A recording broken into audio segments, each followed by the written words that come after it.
네, 시청자 여러분 안녕하십니까? 포엠시 뉴스투데이입니다. 먼저 날씨입니다. 경북 동해안 지역은 오늘 대체로 맑은 가운데 구름이 많겠습니다. 아침 기온이 떨어져 다소 쌀쌀했지만 낮 기온은 평년보다 조금 높아 초가을 날씨를 보이겠습니다. 안수진 기상캐스터 자세한 날씨 전해주시죠. 네, 저는 지금 포항 칠포 해변의 해파랑길에 나와 있습니다. 지금 이곳은 보시는 것과 같이 바람이 강하게 불고 파도가 높게 일고 있는데요. 오늘 동해상에는 풍랑주의보가 발효됐습니다. 항해하시거나 조업하시는 선박들은 각별히 유의하셔야겠습니다. 해파랑길은 10개 구간 50개 코스로 구성되어 있습니다. 이곳은 포항 구간의 마지막 코스인데요. 칠포에서 화진까지 크고 작은 여러 해변을 서로 비교하며 걷는 소소한 재미가 있습니다. 동해안의 아름다운 바다를 감상할 수 있는 해오름 전망대와 스카이워크도 설치되어 있습니다. 오늘 아침은 쌀쌀했지만 낮 기온은 평년보다 조금 높겠습니다. 자세한 지역별 날씨 알아보겠습니다. 오늘 아침 최저 기온은 17도에서 22도로 쌀쌀했습니다. 낮 기온은 평년보다 조금 높겠는데요. 포항이 25도, 울진이 24도, 영덕 26도, 경주가 27도입니다. 울릉도와 독도는 구름이 많은 가운데 낮 기온은 울릉도와 독도 23도가 예상됩니다. 토요일인 내일도 오늘과 비슷한 날씨 보이겠습니다. 동해상에는 풍랑주의보가 발효되면서 바다의 물결이 높게 일겠습니다. 바닷길 이용하시는 분들은 주의하셔야겠습니다. 주말에는 가족이나 친구들과 함께 해파랑길을 걸어보는 건 어떨까요? 성큼 다가온 가을을 느낄 수 있을 겁니다. 날씨였습니다. 그제 포항 앞바다에서 9명이 타고 있던 27톤급 어선 광재호가 전복돼 4명이 숨지고 2명이 실종됐습니다. 해경은 선박 신호 장치도 없이 지나치게 많은 어구를 싣고 운항하다 사고가 난 것으로 보고 구체적인 사고 원인을 조사하고 있습니다. 장미쁨 기자가 보도합니다. 30일 포항 호미곶 앞바다에서 침몰한 27톤 통발어선 광재호가 구룡포항으로 예인됐습니다. 해경은 본격적인 선체 내부 수색에 나섰지만 아직까지 실종자 2명은 찾지 못했습니다. 광재호는 새벽 4시 반쯤 동해 한가운데서 전복됐는데 구조 신호를 보내는 V패스가 없어 인명피해를 키웠다는 지적입니다. 현행법상 V패스 등 어선 위치 발신장치 설치는 의무사항입니다. 조타실에 보면 버튼 하나만 누르면 해경이 바로 연락이 바로 된다 그러더라고. 그 시간 자체가 4시 반에 침몰돼가지고 8시간 지나서 보였다 그러더라고. 그것도 참 이해가 안 되는 부분이에요. 사고 당시 동해 먼바다에 풍랑주의보가 내려져 있었던 데다 사고 지점은 소용돌이가 자주 발생한 곳이라는 증언도 나왔습니다. 사고가 거기서 제일 많이 난다고 대보였어요. 배들이 보면 항상 거기서 사고가 제일 많이 난다고. 배 내부에서는 통발과 밧줄 등 10여 톤에 이르는 어구가 발견됐는데 해경은 어구 과적으로 배가 균형을 잃고 파도에 휩쓸린 건 아닌지 수사에 나섰습니다. 어선 위치 발신 장치가 미작된 부분과 선박에 어구가 과적이 돼 있다는 부분에서 유족들이 의심을 하고 있기 때문에 그 부분에 대해서는 저희들이 철저하게 수사를 해서 밝혀내도록 그렇게 하겠습니다. 한편 광재호 사고 하루 만에 포항 구항에서 발생한 선박 충돌 사고로 2명이 숨지고 1명이 실종되는 등 동해안 선박 사고가 잇따르고 있습니다. MBC 뉴스 장미쁨입니다. 한국은행 대구 경북본부가 지역 370여 개 업체를 대상으로 조사한 8월 제조업 업황 기업경기 실사지수 BSI는 82로 지난달보다 4포인트 높아졌습니다. 제조업 업황 BSI가 2달 연속 상승세를 보이고 있지만 기업들은 여전히 경기를 긍정적으로 보지 않고 내수 부진, 불확실한 경제 상황, 자금 부족 등의 우려를 갖고 있는 것으로 나타났습니다. 비제조업 업황 BSI는 74로 지난달과 비슷했습니다. 경주의 대표적 유적인 천마총이 9월 중순부터 문을 닫고 41년 만에 대수리에 들어갑니다.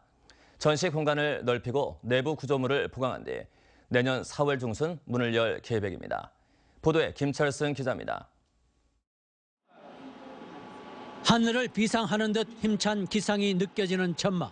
흙이 튀지 않도록 말 안장 아래에 늘어뜨린 자작나무판에 그려진 그림입니다. 이 유명한 그림으로 황남동 155호 고분은 이후 천마총이라 불립니다. 왕이나 왕족의 무덤으로 추정되는 천마총에서는 1973년 발굴 당시 금관과 허리띠 등 15,000여 점의 유물이 쏟아졌습니다.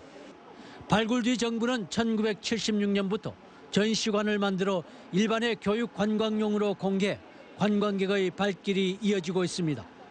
경주에 이번에 온 것은 처음이었는데 천마총이 천마도의 그림에서 그 이름이 비롯돼 있다는 것을 확실하게 눈으로 보고 깨달을 수 있어서 좋은 기회였던 것 같습니다. 지난해 72만 명, 지난 2015년 85만여 명이나 찾았습니다. 경주의 대표적인 관광지인 이 전시관이 41년 만에 대대적인 보수에 들어갑니다. 9월 18일부터 문을 닫고 7개월간 보수를 한 뒤 내년 4월 중순쯤 개관하기로 했습니다. 기존 271제곱미터인 전시관을 429제곱미터로 넓히고 곰팡이가 피거나 습기가 찬 내부 구조물을 보강합니다. 전시 공간을 확장하여 지금까지는 출토 유물 위주의 전시를 하였는데 앞으로는 디지털 영상을 보강할 예정입니다. 투입 예산은 43억 원. 지난 2010년부터 준비해온 이번 리모델링이 관광객들에게 편안함과 새로운 볼거리를 제공할 것으로 기대됩니다. MBC 뉴스 김철승입니다. 포항시는 차관 산업도시 이미지를 친환경 그린웨이 도시로 탈바꿈하기 위해 관용 자동차를 전기차로 지속적으로 교체키로 했습니다. 포항시는 지난 2011년부터 전기차를 구매하기 시작해 올 연말까지 전체 관용차 115대 중 절반 이상을 전기차로 보유할 계획입니다. 공공기관은 관용 차량의 50% 이상을 환경 친화적 자동차로 구매해야 하며 이 중 80% 이상을 전기차 또는 연료 전지차로 의무화하고 있습니다.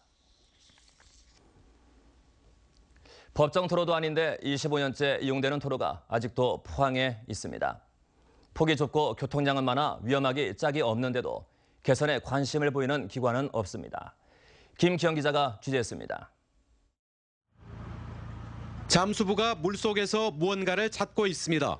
로프에 달려 올라온 건 대형 승용차. 8월 20일 이곳에서 2건의 자동차 추락 사고가 났습니다. 교행이 힘든 좁은 다리가 디귿자 모양으로 심하게 꺾이다 보니 베테랑 운전자도 긴장해야 합니다. 이곳의 문제점은 20년 전부터 지적돼 왔습니다. 지난 4일 이곳을 지나던 차량이 방호벽을 들이받고 강으로 추락해 운전자가 사망하는 사고도 있었습니다. 부실하게 설치된 방호벽과 야간 조명 시설이 없다 보니 25년째 사용되고 있는 이 도로는 정식 도로가 아닙니다. 도로법에서 제외된 우리 관습 도로라고 보는 게 제일 쉬운 편이죠. 위험하다고 해서 이제 와서 폐쇄할 수도 없고 제대로 된 도로를 놓자니 400억 원이 넘는 예산이 문제입니다. 누구든지 그 도로가 위험한 도로다고 인식을 하고 있기 때문에 우선적으로 주민 생활에 불편이 없도록 도로 선정 계량과 그 방호책이라든지 대책을 세우도록 그렇게 하겠습니다. 사고 예방을 위해 진단과 개선책을 제시해야 할 경찰도 사고가 얼마나 나는지, 얼마나 위험한지 실태조차 파악하지 못하고 있습니다. 연말이면 지역구의 민원을 어떻게 처리했는지, 국비 확보를 얼만큼 했는지 자랑이 바쁜 국회의원에게도 이 도로의 문제점을 알렸지만 별반 나아진 건 없습니다. 국회의원 사무실에도 한번 전화를 드리고 또 빨리빨리 포항시청에도 얘기를 했는데 알았다고만 서로 공손하게 전화는 받았는데 아무런 대책이 없어요. 그 뒤로. 경북 제1의 도시 시세에 맞고 예산 1조 7천억 원 규모에 맞는 2017년 포항시의 도로 행정이 아쉽습니다. MBC 뉴스 김기영입니다. 포항시는 출산 장려 정책의 하나로 3자녀 이상 가족 진료비 지원 사업을 시행하고 있습니다. 지원 대상은 3자녀 이상으로 막내가 만 13세 미만인 가족 전원의 진료비를 연간 가구당 5만 원 한도 내에서 지원합니다. 병의원에서 부모나 자녀가 치료를 목적으로 진료를 받았을 경우 본인 부담금과 약제비를 지원받는데 예산이 소진되면 지원을 받을 수 없다고 포항시는 밝혔습니다. 정부가 당초 계획했던 대학 수학능력시험 개편을 1년 동안 유예하고 특목고 학생 우선 선발권을 폐지하겠다고 밝혔습니다. 수능 체계와 교육 과정이 달라지면서 교육 현장에 혼란이 가중되고 있습니다. 이상환 기자가 보도합니다. 정부가 현재 중학교 3학년을 대상으로 개편하려던 수능 시험을 1년 유예하면서 중학교 3학년은 학교에서 배우는 2015 개정 교육과정과 수능시험 교육 과정이 달라지게 됐습니다. 이 때문에 일선고등학교는 내년 교육과정 편성에 어려움이 예상됩니다.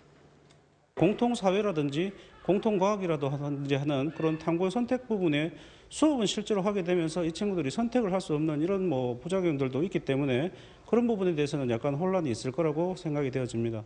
이 때문에 1년 이후에는 임시 방편에 불과하다는 지적이 나오고 있습니다. 실제로 교육 과정이 바뀌는데 수능 과목은 그대로이고 또 중2는 다시 원점에서 고교 진학을 생각해야 되기 때문에 이렇게 연쇄적으로 밑으로 내려가면서 어려움이 전이되는 것 같습니다. 학생과 학부모들 역시 혼란스러움을 감추지 못하면서 장기적 관점에서 종합적인 입시 대책 마련을 요구하고 있습니다.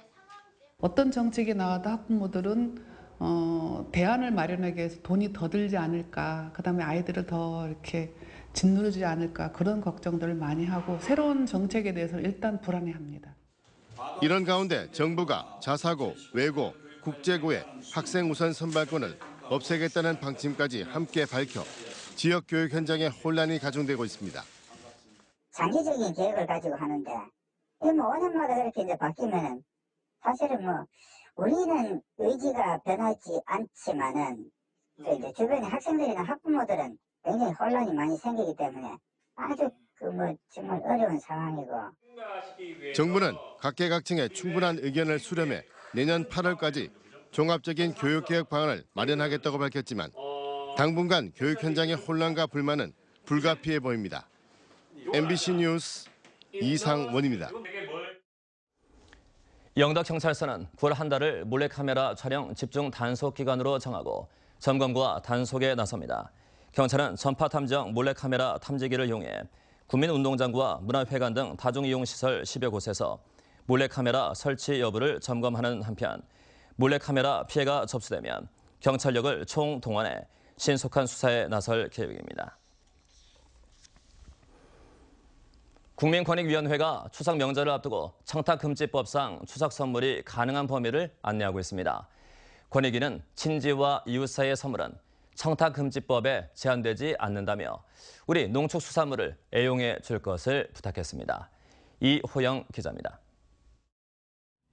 국민권익위는 먼저 보도자료를 통해 공직자가 아닌 친지나 이웃, 친구, 연인 등 사이에서 주고받는 선물은 청탁금지법의 금액 제한을 적용받지 않는다고 밝혔습니다. 특히 공직자가 아닌 친지나 가족 등에게 주는 선물도 별도 금액 제한 없이 가능합니다. 공직자에게 주는 선물도 상급자가 하급자에게 주거나 동창회, 친목회 등에서 주는 선물, 장인, 처형 등 친족이 주는 선물은 예외적으로 금액 제한 없이 가능합니다.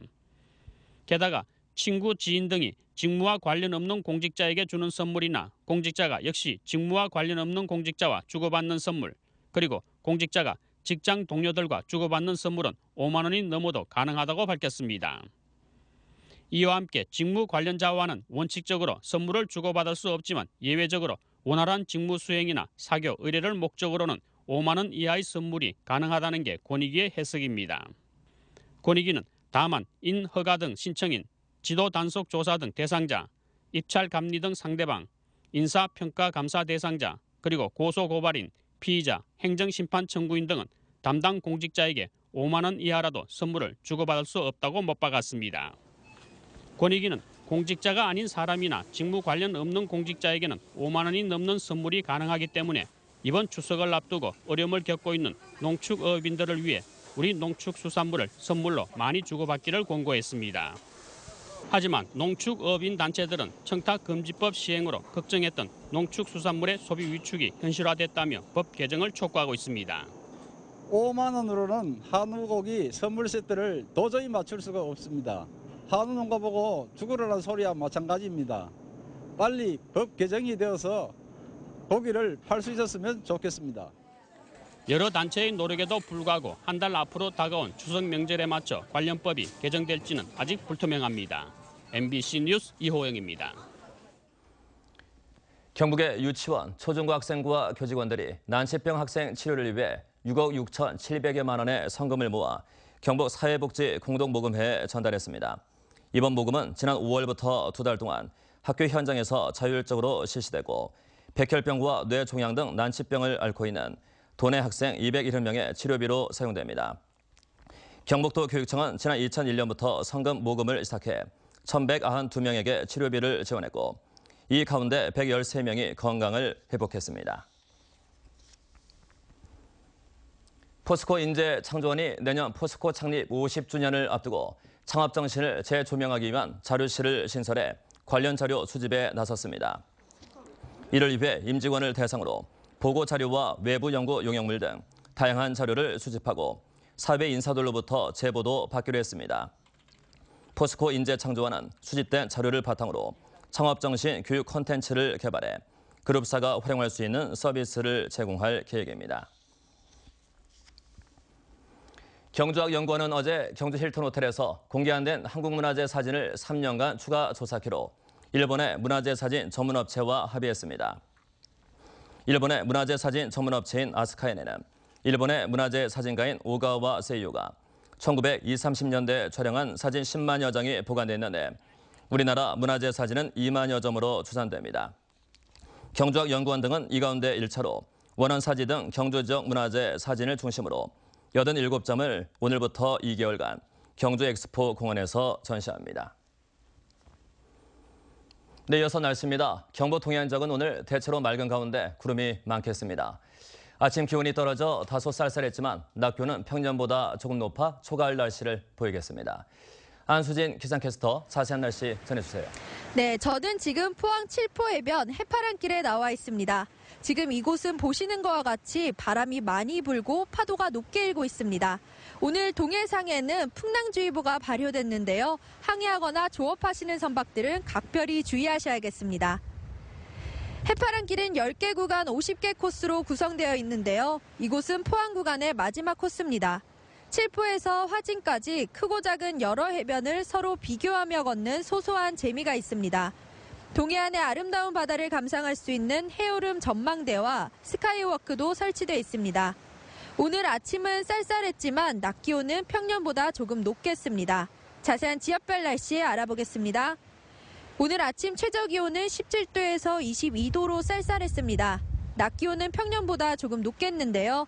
포항이 25도, 울진이 24도, 영덕 26도, 경주가 27도입니다. 울릉도와 독도는 구름이 많은 가운데 낮 기온은 울릉도와 독도 23도가 예상됩니다. 토요일인 내일도 오늘과 비슷한 날씨 보이겠습니다.